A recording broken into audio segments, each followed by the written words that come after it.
get out of my chair. Now! I'm sorry. I was told to sit here for the meeting.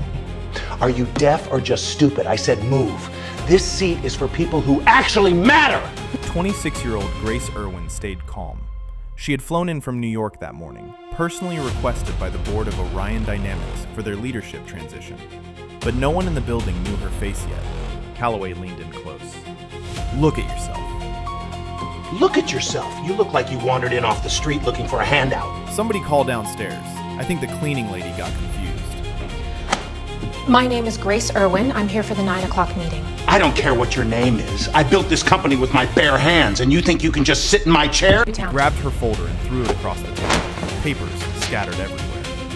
Pick that up and get out before I can safely drag you out.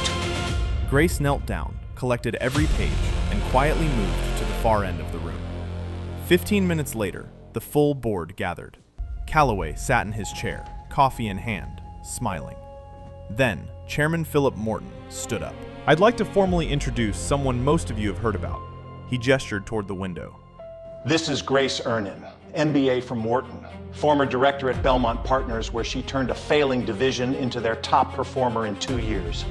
The board voted to appoint her as the new CEO of Orion Dynamics. Calloway's smile disappeared. Grace walked back to the head of the table, the same chair he had thrown her out of, and opened her folder.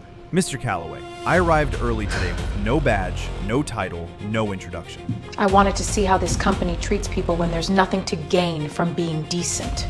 She looked at him directly. You didn't just disrespect me.